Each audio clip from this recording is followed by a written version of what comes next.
Bonjour et bienvenue dans 88 images par seconde. Tout de suite, les films de la semaine 7. Mickey and the Bear. Un film dur sur une jeune fille vivant avec son père vétéran de l'Irak, devenu alcoolique suite au décès de sa femme. C'est triste, assez nihiliste, bref, ça respire pas la joie, mais reflète une certaine réalité un peu crue.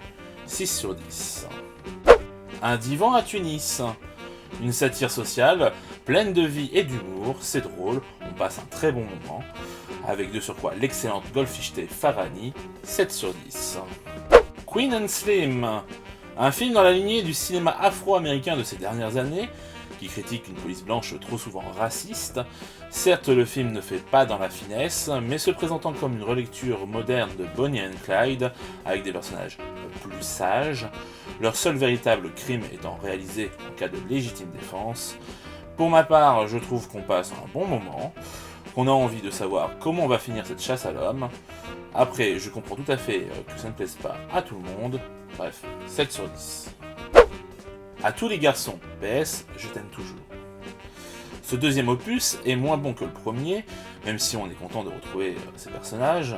L'histoire est bien moins prenante et ça marche moins bien.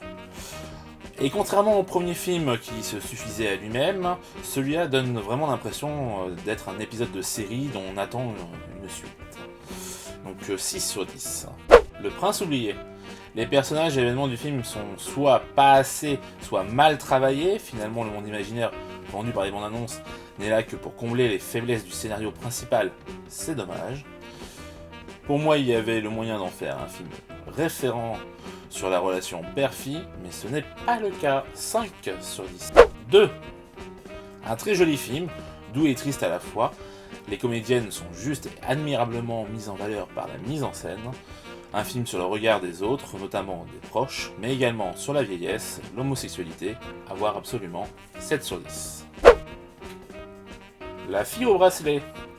Remake du long métrage argentin Acusada, sorti en juillet dernier.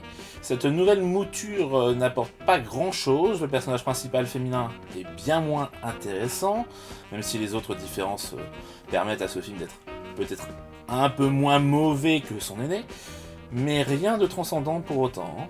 5 sur 10. Dragon Quest Your Story. On retrouve les défauts d'animation du jeu, le chara design n'est pas super, une narration qui passe certains événements pour faire avancer l'histoire, du coup les rapports entre les personnages sont quasi inexistants à l'écran. Puis pour finir, ça vise un public bien trop jeune, une histoire trop simple dans laquelle aucun malheur n'arrive au héros, en dehors de l'élément déclencheur. Bref, j'étais peu convaincu en le lançant, et j'arrive tout de même à être déçu, même si le film n'est pas désagréable. 4 sur 10. Le film de la semaine est Un divan pour Tunis. C'est un film donc fun, avec un humour assez décomplexé et avec beaucoup d'autodérision. Bref, un film à ne pas manquer cette semaine. C'est tout pour les films de la semaine 7. Je vous donne rendez-vous à la prochaine vidéo. Si vous voulez me soutenir, rejoignez-moi sur les réseaux sociaux, surtout Discord sur lequel je suis le plus actif. Ciao!